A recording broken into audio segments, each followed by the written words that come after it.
Hi, എൻ്റെ പേര് Rajin. Welcome to Kerala Race YouTube channel. ഇപ്പോൾ നമ്മൾ ഇന്ന് നോക്കാൻ പോകുന്നത് ജൂലൈ 11 കറണ്ട് അഫയേഴ്സ് ആണ് നമ്മൾ ഇന്ന് നോക്കാൻ പോകുന്നത്.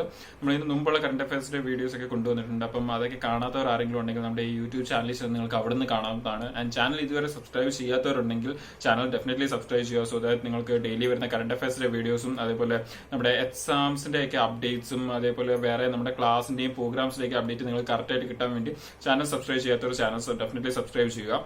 അപ്പോൾ നമുക്ക് സ്റ്റാർട്ട് ചെയ്യാം. നമ്മൾ നോക്കാൻ പോകുന്നത് ജൂലൈ 11 ഇന്നലത്തെ കറണ്ട് അഫയേഴ്സ് ആണ് നമ്മൾ നോക്കാൻ പോകുന്നത്. ഓപ്പറേഷൻ സമുദ്ര സേതു. ഇപ്പൊ നമ്മൾ 2 ദിവസം മുമ്പുള്ള വീഡിയോയിൽ ഓപ്പറേഷൻ സമുദ്ര സേതുവും വന്ദേ ഭാരത് മിഷനെ കുറിച്ച് ഡീറ്റെയിൽ ആയിട്ട് എക്സാം പോയിന്റ് ഓഫ് വ്യൂവിൽ ചോദിക്കാൻ പോകുന്ന എല്ലാ ടേംസും നമ്മൾ സംസാരിച്ചായിരുന്നു. അപ്പം ഇപ്പൊ ഓപ്പറേഷൻ സമുദ്ര സേതു വീണ്ടും ന്യൂസിൽ വരാനുള്ള കാരണം എന്ന് പറയുന്നത് നമുക്കറിയാം, ഓപ്പറേഷൻ സമുദ്ര സേതു എന്ന് പറയുന്നത് വന്ദേ ഭാരത് മിഷന്റെ കൂടെ ചേർന്നിട്ടുള്ള സംഭവമാണ്. അപ്പം ഈ ഓപ്പറേഷൻ സമുദ്ര സേതു ചെയ്യുന്നത് ഇന്ത്യൻ നേവിയാണ് ചെയ്യുന്നത്.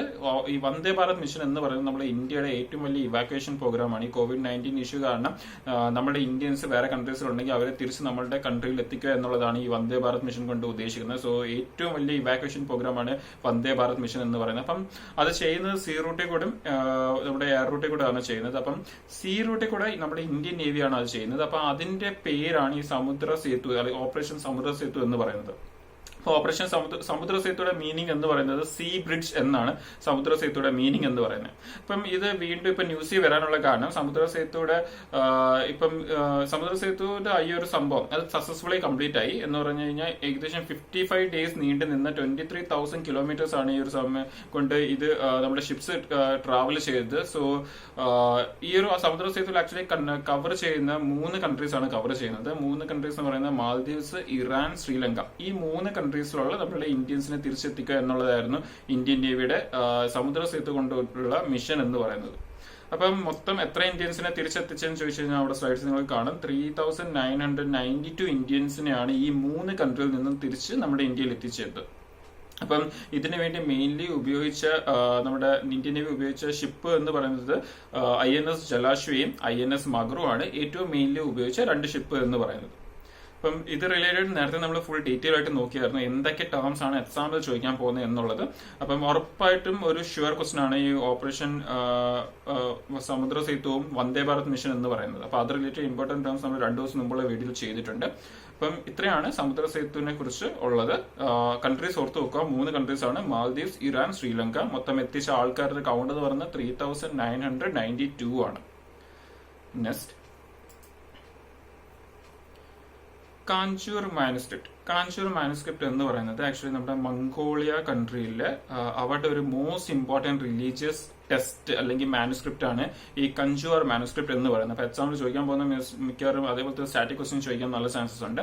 അപ്പം ഇതിപ്പോ ന്യൂസിൽ വരാൻ കാരണം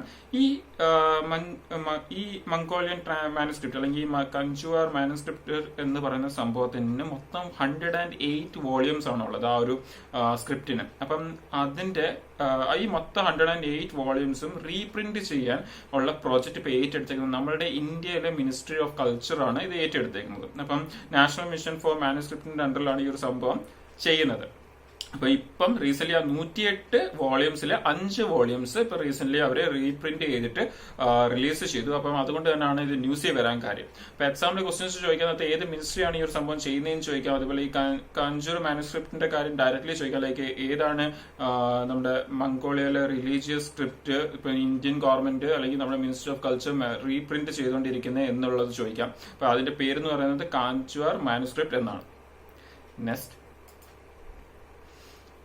വേൾഡ് മെറ്ററോളജിക്കൽ ഓർഗനൈസേഷന്റെ റീസെന്റ് റിപ്പോർട്ട് അനുസരിച്ച് അവിടെ recent report global annual to decadal climate update for 2020-2024. അപ്പം ഈ ഒരു റിപ്പോർട്ട് അനുസരിച്ച് നമ്മളുടെ വേൾഡിലെ ഈ ഒരു ടെമ്പറേച്ചർ എത്രത്തോളം കൂടും, ഗ്ലോബൽ ടെമ്പറേച്ചർ എത്രത്തോളം കൂടും എന്നുള്ളതാണ് റിപ്പോർട്ടിൽ പറഞ്ഞേക്കുന്നത്. അപ്പൊ അടുത്ത 5 വർഷം കൊണ്ട് നമ്മുടെ ഗ്ലോബൽ ടെമ്പറേച്ചർ 1.5 ഡിഗ്രി സെൽഷ്യസ് ആയിട്ട് കൂടും എന്നാണ് ആ ഒരു റിപ്പോർട്ടിൽ പറഞ്ഞേക്കുന്നത്. അവർ എക്സാക്ട്ലി പറയുന്നത് 0.91 to 1.59 ഇടയ്ക്ക് ആയിരിക്കും ആ ഒരു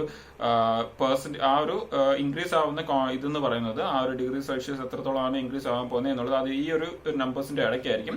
അപ്പം അവർ ആവറേജ് രീതിയിൽ 1.5 ഡിഗ്രി സെൽഷ്യസ് ഇൻക്രീസ് ആകും എന്നാണ് പറഞ്ഞിരിക്കുന്നത് അടുത്ത 5 വർഷം കൊണ്ട്. ഇതിലുള്ള ഒരു ഇമ്പോർട്ടന്റ് നമ്മളുടെ എക്സാം പോയിന്റിലുള്ള വ്യൂവിലുള്ള ക്വസ്റ്റ്യൻ എന്ന് പറഞ്ഞു കഴിഞ്ഞാൽ 2015 പാരീസ് അക്കോർഡ് എന്തുമായിട്ട് റിലേറ്റഡ് ആണ് എന്നൊരു ക്വസ്റ്റ്യൻ എക്സാമിൽ ചോദിക്കാം. അപ്പം അത് ബിക്കോസ് ഇതിപ്പോ ന്യൂസിൽ വന്നുകൊണ്ട് ഉറപ്പായിട്ടും ചോദിക്കാൻ നല്ല ചാൻസസ് ഉണ്ട്.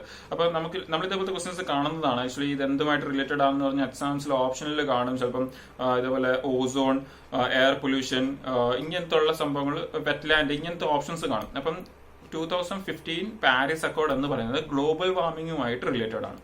അപ്പം ഓവറോൾ ടെമ്പറേച്ചറുടെ റൈസ് എന്ന് പറഞ്ഞിരിക്കുന്നത്, ഗ്ലോബൽ ടെമ്പറേച്ചർ റൈസ് എന്ന് പറഞ്ഞാൽ 1.5 ഡിഗ്രി സെൽഷ്യസ് ആണ് നെക്സ്റ്റ് 5 ഇയേഴ്സ് കൊണ്ട്. നെക്സ്റ്റ്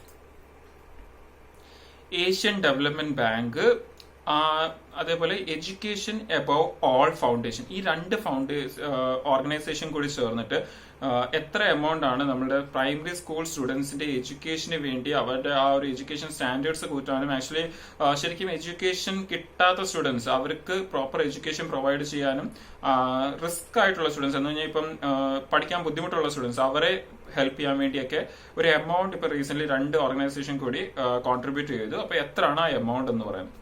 അപ്പൊ അവർ ഈ 2 ഓർഗനൈസേഷൻ കൂടി ഉദ്ദേശിക്കുന്നത് ഏഷ്യയിലെ 10 കൺട്രീസിനെ ഹെൽപ്പ് ചെയ്യാൻ വേണ്ടിയാണ് ഉദ്ദേശിക്കുന്നത്. അപ്പം അതിൽ ഇന്ത്യയും ഒരു കൺട്രിയാണ്. അപ്പം അവര് ആ ഒരു കോൺട്രിബ്യൂട്ട് ചെയ്യുന്ന എമൗണ്ട് എന്ന് പറയുന്നത് $100 മില്യൺ ആണ് ഈ ഒരു പ്രൊജക്ടിന് വേണ്ടി അവർ കോൺട്രിബ്യൂട്ട് ചെയ്യുന്നത്. അപ്പം നമ്മുടെ പ്രൈമറി സ്കൂൾ ലെവലിൽ എഡ്യൂക്കേഷൻ ക്വാളിറ്റി ഇംപ്രൂവ് ചെയ്യുക എന്നുള്ളതാണ് ഈ ഒരു സംഭവം കൊണ്ട് ഉദ്ദേശിക്കുന്നത്.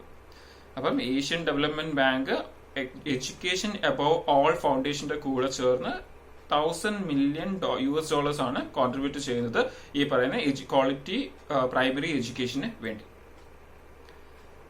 അപ്പം ഏഷ്യൻ ഡെവലപ്മെന്റ് ബാങ്കിന്റെ ഹെഡ് ക്വാർട്ടേഴ്സ് എവിടെയാണെന്ന് ചോദിച്ചു കഴിഞ്ഞാൽ അതെന്ന് പറയുന്നത് ഫിലിപ്പീൻസിലാണ്. Next united nation interim force in Lebanon environment award 2020 ഇത് ഏത് ഗ്രൂപ്പിനാണ് ലഭിച്ചത്? അപ്പം ലെബനോണിൽ നമ്മുടെ പീസ് കീപ്പിങ്ങിനൊക്കെ വേണ്ടി യുണൈറ്റഡ് നേഷൻസിന്റെ ആർമീസിനെ ഡിപ്ലോയ് ചെയ്തിട്ടുണ്ട്. അപ്പം അവിടെ കുറെ കൺട്രീസ് നിന്നുള്ള നമ്മുടെ ഫോഴ്സസ് അവിടെ ഡിപ്ലോയിഡ് ആണ്. അപ്പം റീസെന്റ് ഈ പറയുന്ന annual United nation interim force in Lebanon environment award 2020 അതിലെ ഏത് ഗ്രൂപ്പിനാണ് ലഭിച്ചത്? അപ്പൊ അത് കിട്ടിയെന്ന് പറഞ്ഞാൽ നമ്മുടെ ഇന്ത്യൻ ബറ്റാലിയനാണ് ഈ ഒരു അവാർഡ് കിട്ടിയത്. അവർക്ക് ഈ അവാർഡ് കിട്ടാനുള്ള കാരണം അവരുടെ എന്താ പറയാ വേസ്റ്റ് ജനറേഷൻ റെഡ്യൂസ് ചെയ്യാൻ അവർ ചെയ്ത എഫോർട്ട്, അതിന് വേണ്ടിയാണ്, അല്ലെങ്കിൽ അവർ എടുത്ത ആ ഒരു എഫോർട്ടും പ്രൊജക്ടിന് വേണ്ടിയാണ് ഇന്ത്യൻ ബറ്റാലിയന് ഈ ഒരു അവാർഡ് കിട്ടിയേക്കുന്നത്. Next Amazonia 1. അപ്പം ഏത് കൺട്രിയുടെ സാറ്റലൈറ്റ് ആണ് ഇത്, എന്തിനു വേണ്ടിയാണ് ഈ സാറ്റലൈറ്റ് ഉപയോഗിക്കുന്നത് എന്നൊക്കെ ഉള്ളതാണ് ഇമ്പോർട്ടന്റ്. അപ്പം നമുക്ക് ആ പേര് കേട്ടാൽ അറിയാം, ആമസോൺ. അപ്പം ഡെഫിനറ്റ്ലി ആമസോൺ എന്ന് പറയുന്നത് ബ്രസീലിലാണ്. അപ്പം ബ്രസീലിന്റെ ഒരു എർത്ത് ഒബ്സർവേഷൻ സാറ്റലൈറ്റ്, ആദ്യത്തെ ഫസ്റ്റ് എർത്ത് ഒബ്സർവേഷൻ സാറ്റലൈറ്റ് ആണ് ഇതെന്ന് പറയുന്നത്. അപ്പം ഈ ഒരു സാറ്റലൈറ്റിന്റെ എയിം എന്ന് പറയുന്നത് നമ്മുടെ ആമസോൺ ഫോറസ്റ്റിന്റെ ഡീഫോറസ്റ്റേഷനും അതിനെ ഒബ്സർവ് ചെയ്യാനും മോണിറ്റർ ചെയ്യാൻ വേണ്ടിയൊക്കെയാണ്. സാറ്റലൈറ്റ് ഇമേജ് യൂസ് ചെയ്ത് അത് മോണിറ്റർ ചെയ്യാൻ വേണ്ടിയാണ് സത്യം പറഞ്ഞ ഈ ഒരു ഈ ഒരു സാറ്റലൈറ്റ് ഇപ്പം ബ്രസീൽ ലോഞ്ച് ചെയ്യാൻ പോകുന്നത്.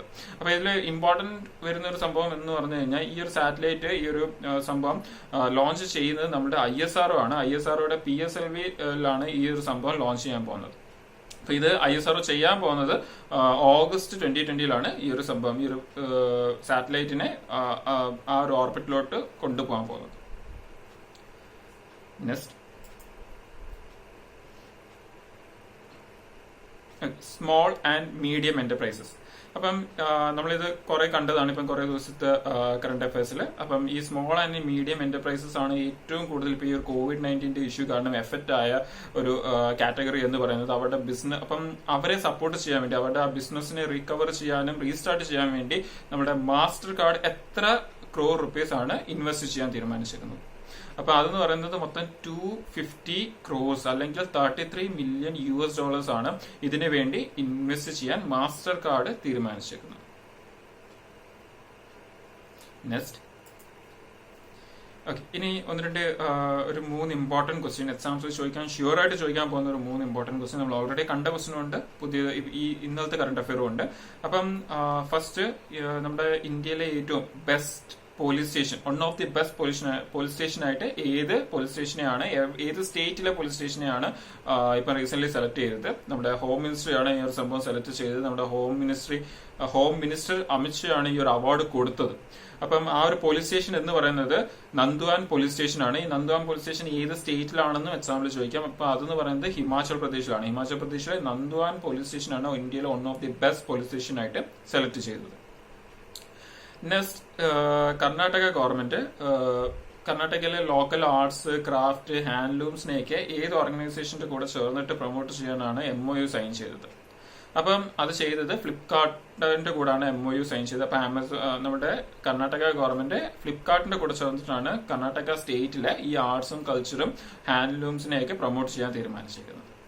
അപ്പം നെക്സ്റ്റ്, ഒരു വളരെ ഇമ്പോർട്ടന്റ് ക്വസ്റ്റ്യൻ, നമ്മുടെ ഇന്നലെ നമ്മൾ കണ്ടതാണ്, ഇതിനെ കുറിച്ചുള്ള ഡീറ്റെയിൽ ആയിട്ടുള്ളത്. ഏഷ്യയിലെ ഏറ്റവും ലാർജസ്റ്റ് സോളാർ പവർ പ്രൊജക്ട്, അതിന്റെ പേരെന്താണ്, ഏത് സ്റ്റേറ്റിലാണ് അത് കൊണ്ടുവന്നേക്കുന്നത്? അപ്പൊ റീസെന്റ് നമ്മുടെ പ്രൈം മിനിസ്റ്റർ ആ ഒരു പ്രൊജക്ട് ഇനോഗ്രേറ്റ് ചെയ്തു. അപ്പൊ അതിന്റെ ഒരു പ്രൊജക്ടിന്റെ പേരെന്ന് പറയുന്നത് റേവ സോളാർ പവർ പ്രൊജക്ട് എന്നാണ് ഈ ഒരു സംഭവം എന്ന് പറയുന്നത്. അപ്പൊ നമ്മുടെ ഏഷ്യയിലെ ലാർജസ്റ്റ് സോളാർ പവർ പ്രൊജക്ട് ആണ് ഈ ഒരു സംഭവം എന്ന് പറയുന്നത്. ഇത് കൊണ്ടുവന്നേക്കുന്നത് മധ്യപ്രദേശിലാണ് ഈ ഒരു സംഭവം കൊണ്ടുവന്നേക്കുന്നത്. അപ്പൊ ഇത്രയാണ് നമ്മുടെ ഇന്നലത്തെ ഇമ്പോർട്ടന്റ് കറന്റ് അഫയേഴ്സ് എന്ന് പറയുന്നത്. നമുക്കിനി അതിന് ജസ്റ്റ് മുമ്പുള്ള ദിവസത്തെ ഇമ്പോർട്ടന്റ് ക്വിസ് കൂടി ജസ്റ്റ് ഒന്ന് വിളിച്ചു നോക്കാം. അപ്പം റീസെന്റ് നമ്മളുടെ defence minister Rajnath Singh Jammu and കാശ്മീരിൽ ഒരു നമ്പർ ഓഫ് ബ്രിഡ്ജസിന് ഇനോഗ്രേറ്റ് ചെയ്തു, നമ്മുടെ ലൈൻ ഓഫ് കൺട്രോളിന്റെ അടുത്തായിട്ട്. അപ്പൊ എത്ര ബ്രിഡ്ജസ് ആണ് ഇനോഗ്രേറ്റ് ചെയ്തത്? അപ്പൊ അതെന്ന് പറയുന്നത് മൊത്തം 6 ബ്രിഡ്ജസ് ആണ് നമ്മുടെ രാജ്നാഥ് സിംഗ് ഇനോഗ്രേറ്റ് ചെയ്തത്. ബ്ലൂയിസ് എന്ന് പറയുന്നത് ഇപ്പൊ ഏത് സ്റ്റേറ്റ് ഗവൺമെന്റ് ആണ് ലോഞ്ച് ചെയ്തത്? ബ്ലൂയിസ് എന്ന് പറയുന്നത് ആക്ച്വലി ഒരു space technology and AI use ചെയ്ത് ഗവൺമെന്റ് ലാൻഡ്സിനെ മോണിറ്റർ ചെയ്യുക എന്നുള്ളതാണ് ഈ ഒരു പ്രൊജക്ട് കൊണ്ട് ഉദ്ദേശിക്കുന്നത്. അപ്പൊ ഈ ഒരു സംഭവം ലോഞ്ച് ചെയ്തത്, ബ്ലൂയിസ് എന്ന് പറയുന്ന ഈ ഒരു പ്രൊജക്ട് ലോഞ്ച് ചെയ്തത് നമ്മുടെ ഒഡീഷ ഗവൺമെന്റ് ആണ്. ഒഡീഷ ഗവൺമെന്റ് ഗവൺമെന്റ് ലാൻഡ്സിനെ മോണിറ്റർ ചെയ്യാൻ വേണ്ടിയാണ് ഈ ഒരു സംഭവം ലോഞ്ച് ചെയ്തേക്കുന്നത്. ആദ്യമായിട്ടാണ് ഒരു സ്റ്റേറ്റ് ഇങ്ങനെ സ്പേസ് ടെക്നോളജിയും AI ടെക്നോളജിയൊക്കെ യൂസ് ചെയ്ത് അവരുടെ ഗവൺമെന്റ് ലാൻഡ്സിനെ മോണിറ്റർ ചെയ്യാൻ പോകുന്നത്. നെക്സ്റ്റ്, ഓക്കെ, ഇന്ത്യയിലെ ഏത് IIT ആണ് ഇൻവിഡിയയുടെ കൂടെ ചേർന്നിട്ട് എൻവിഡിയയുടെ AI ടെക്നോളജി സെന്റർ ആദ്യമായിട്ട് ഇന്ത്യയിൽ കൊണ്ടുവരാൻ പോകുന്നത്? അപ്പം അതെന്ന് പറയുന്നത് IIT ഹൈദരാബാദിന്റെ കൂടെ ചേർന്നിട്ടാണ് ഇൻവിഡിയയുടെ ഫസ്റ്റ് AI ടെക്നോളജി സെന്റർ ഇന്ത്യയിൽ കൊണ്ടുവരാൻ പോകുന്നത്. Next, Global Week 2020, India Global Week 2020, ഈ ഒരു സംഭവം ഇപ്പം നമ്മുടെ പ്രധാനമന്ത്രി നരേന്ദ്രമോദി ഇനോഗ്രേറ്റ് ചെയ്തായിരുന്നു. ഒരു 3 days വെർച്വൽ മീറ്റ് ആണ് ഇതെന്ന് പറയുന്നത്. അപ്പം ഏത് കൺട്രിയിലാണ് ഈ ഒരു സംഭവം നടന്നത്? ഈ ഒരു സംഭവം നടന്നത് എന്ന് പറയുന്നത് UK-യിലാണ് ഈ ഒരു സംഭവം നടന്നത്. നെക്സ്റ്റ്, മാർക്കറ്റ് ബോറോയിങ്സിൽ ഫിനാൻഷ്യൽ ഇയർ 2021 RBIയുടെ ഡേറ്റ അനുസരിച്ച് ഏത് സ്റ്റേറ്റ് ആണ് ഏറ്റവും കൂടുതൽ മാർക്കറ്റ് ബോറോയിങ്സ് അല്ലെങ്കിൽ ഏറ്റവും കൂടുതൽ ഷെയർസ് ഹോൾഡ് ചെയ്യുന്നത്? അപ്പം ഏറ്റവും കൂടുതൽ മാർക്കറ്റ് ബോറോയിങ്സ് ഹോൾഡ് ചെയ്യുന്ന സ്റ്റേറ്റ് എന്ന് പറയുന്നത് തമിഴ്നാടാണ്. 30,500 crores ആണ് തമിഴ്നാടിന്റെ ഫിനാൻഷ്യൽ ഇയർ 2021 ഈ ഒരു മാർക്കറ്റ് ബോറോയിങ്സ് എന്ന് പറയുന്നത്. ആൻഡ് അതെന്ന് പറയുന്നത് ടോട്ടൽ ഇന്ത്യയിലെ എല്ലാ സ്റ്റേറ്റിന്റെ കൂടെ പെർസെന്റേജ് കമ്പയർ ചെയ്യുമ്പോൾ 17% ആണ് ടോട്ടലിൽ. Next, central board of direct tax ഏത് ഓർഗനൈസേഷന്റെ കൂടാണ് MOU സൈൻ ചെയ്ത് അവരുടെ ഡേറ്റ എക്സ്ചേഞ്ചിന് വേണ്ടി? അപ്പൊ ആ ഒരു ഓർഗനൈസേഷൻ എന്ന് പറയുന്നത് നമ്മുടെ securities and exchange board of India, SEBI ആണ്. അപ്പൊ സെബിയുടെ കൂടെ ചേർന്നിട്ടാണ് MOU സൈൻ ചെയ്ത് CBDT ഡേറ്റ എക്സ്ചേഞ്ചിന് വേണ്ടി. Next, economics intelligence unit recent ഒരു റിപ്പോർട്ട് കൊണ്ടുവന്നായിരുന്നു. ആ റിപ്പോർട്ടിൽ നമ്മുടെ ഏഷ്യ പസഫിക്കിലുള്ള 10 കൺട്രീസിനെ റാങ്ക് ചെയ്തു ക്യാൻസർ പ്രിപ്പയർനെസിന്റെ ബേസിസിൽ. അപ്പം നമ്മളുടെ ഇന്ത്യയുടെ റാങ്ക് എത്രയാണ്? അപ്പൊ മൊത്തം 10 കൺട്രിയിലെ 8 നമ്മളുടെ ഇന്ത്യയുടെ റാങ്ക് എന്ന് പറയുന്നത്. നെക്സ്റ്റ്, വ്യക്തിമ വത്സോനി എന്ന് പറയുന്ന ബട്ടർഫ്ലൈയെ ഇപ്പൊ റീസെന്റ് 61 വർഷത്തിന് ശേഷം റീഡിസ്കവർ ചെയ്തു. അപ്പൊ ഏത് സ്റ്റേറ്റിൽ നിന്നാണ് ഈ ഒരു ബട്ടർഫ്ലൈനെ റീഡിസ്കവർ ചെയ്തത്? അപ്പൊ ഇതിന്റെ വേറെ ഒരു പേര് എന്ന് പറയുന്നത് ലൂപ്ഡ് 3 wing എന്നാണ് ഇതിന്റെ വേറെ ഒരു പേര് എന്ന് പറയുന്നത് ഈ ബട്ടർഫ്ലൈയുടെ. അപ്പൊ ഏത് സ്റ്റേറ്റിൽ നിന്നാണ് ഇപ്പൊ അതിനെ റീസെന്റ് വീണ്ടും റീഡിസ്കവർ ചെയ്തത്? സോ അതെന്ന് പറയുന്നത് ത്രിപുരയിൽ നിന്നാണ് ഇപ്പം വീണ്ടും റീഡിസ്കവർ ചെയ്തത്. നെക്സ്റ്റ്, അപ്പൊ നമ്മളിപ്പോ റീസെന്റ് കണ്ട ക്വസ്റ്റ്യൻ, നന്ദ്വാൻ പോലീസ് സ്റ്റേഷൻ ഏത് സ്റ്റേറ്റിലാണ്? ഇപ്പൊ നന്ദ്വാൻ പോലീസ് സ്റ്റേഷൻ എന്ന് പറയുന്നത് നമ്മുടെ ഹിമാചൽ പ്രദേശിലാണ്. അപ്പൊ നമ്മളിപ്പോ റീസെന്റ് കണ്ടായിരുന്നു ഇത്. നെക്സ്റ്റ്, ഓക്കെ, നമ്മൾ ഇപ്പം കണ്ട കറണ്ട് അഫയർ തന്നെയാണ് ഇത്. ഇപ്പം 750 മെഗാവാട്ട് സോളാർ പവർ പ്രൊജക്ട്, ഏഷ്യയിലെ ഏറ്റവും ലാർജസ്റ്റ് സോളാർ പവർ പ്രൊജക്ട് ഇപ്പൊ നമ്മുടെ നരേന്ദ്രമോദി ഇനോഗ്രേറ്റ് ചെയ്തു. അപ്പൊ അതെന്ന് പറയുന്നത് മധ്യപ്രദേശിലാണെന്ന് നമ്മളിപ്പോൾ കണ്ടായിരുന്നു. മധ്യപ്രദേശിലെ ഏത് സ്ഥലത്താണ് ഈ ഒരു സംഭവം പ്രൊജക്ട് കൊണ്ടുവന്നേക്കുന്നത് എന്നുള്ളതാണ് ക്വസ്റ്റ്യൻ. സോ അതെന്ന് പറയുന്നത് റേവ എന്ന് പറയുന്ന സ്ഥലത്താണ് ഈ ഒരു 750 മെഗാവാട്ട് സോളാർ പവർ പ്രൊജക്ട്, ഏഷ്യയിലെ ഏറ്റവും ലാർജസ്റ്റ് സോളാർ പവർ പ്രൊജക്ട് കൊണ്ടുവന്നേക്കുന്നത്. സോ ഇത്രയാണ് നമ്മുടെ ലാസ്റ്റ് ഡേയിലെ ഇമ്പോർട്ടന്റ് കറണ്ട് അഫയേഴ്സും അതിന്റെ തൊട്ട് മുമ്പത്തെ ദിവസത്തെ എക്സാം പോയിന്റ് ഓഫ് വ്യൂവിലെ ഏറ്റവും ഇമ്പോർട്ടന്റ് ക്വസ്റ്റ്യൻസും എന്ന് പറയുന്നത്. അപ്പം നമ്മുടെ ഇന്ന് മുമ്പുള്ള വീഡിയോസ് ഒക്കെ കാണാത്തവരുണ്ടെങ്കിൽ നമ്മുടെ ചാനലിൽ ചെന്ന് അവിടെ നിന്ന് ആ വീഡിയോസ് കാണുക. ഇപ്പം ഇന്നത്തെ വീഡിയോസിൽ ഒരുപാട് ഷുവർ ക്വസ്റ്റ്യൻസ് ഉണ്ട് നമ്മുടെ എക്സാം പോയിന്റ് ഓഫ് വ്യൂവിൽ. അപ്പം ഇപ്പൊ ഈ ലാസ്റ്റ് കണ്ട നമ്മൾ കുറെ ക്വസ്റ്റ്യൻസ് ഒക്കെ വളരെ ഇമ്പോർട്ടന്റ് ക്വസ്റ്റ്യൻസ് ആണ്. എക്സാംസിൽ എന്തായാലും കാണും, അപ്കമിങ് SSC, ബാങ്ക്, PSC എക്സാംസിൽ എന്തായാലും കാണും ഈ ക്വസ്റ്റ്യൻസ് എല്ലാം. സോ ഇതിന് മുമ്പുള്ള വീഡിയോസ് ഒക്കെ കാണാത്തവരുണ്ടെങ്കിൽ ഡെഫിനറ്റ്ലി നിങ്ങൾ ആ വീഡിയോസ് എല്ലാം കാണുക ആൻഡ് ചാനൽ ഡെഫിനറ്റ്ലി സബ്സ്ക്രൈബ് ചെയ്യുക. അപ്പൊ നമ്മൾ ഇനി കാണുന്നത് ട്യൂസ്ഡേ ആയിരിക്കും. ട്യൂസ്ഡേ നമ്മൾ സൺഡേലത്തെയും മൺഡേലത്തെയും കൂടി കറണ്ട് അഫയേഴ്സ് ഒരുമിച്ചായിരിക്കും നോക്കുന്നത്. ബിക്കോസ് സൺഡേലത്തെ കറണ്ട് അഫയേഴ്സ് യൂഷ്വലി കുറവായതുകൊണ്ട് നമ്മൾ സൺഡേ മൺഡേ കൂടി ഒരുമിച്ചാണ് ചെയ്യുന്നത്. അപ്പം നമ്മൾ ഇനി ഈ 2 ദിവസത്തെ കറണ്ട് അഫയേഴ്സ് നമ്മൾ ട്യൂസ്ഡേ കാണും. സോ അതുവരെ എല്ലാവരും എക്സാംസിന് വേണ്ടി പ്രിപ്പയർ ചെയ്തുകൊണ്ടിരിക്കുക. നിങ്ങൾക്കറിയാം ഒരുപാട് എക്സാംസ് നോട്ടിഫിക്കേഷൻസ് ഒക്കെ വന്നിട്ടുണ്ട്. എക്സാംസ് എല്ലാം അപ്കമിങ് ഡേയ്സിൽ നടക്കും. അപ്പോൾ ഡെഫിനറ്റ്ലി എല്ലാവരും പ്രിപ്പയർ ചെയ്തുകൊണ്ടിരിക്കാൻ നല്ലപോലെ. നമുക്ക് ട്യൂസ്ഡേ വീണ്ടും കാണാം. Thank you.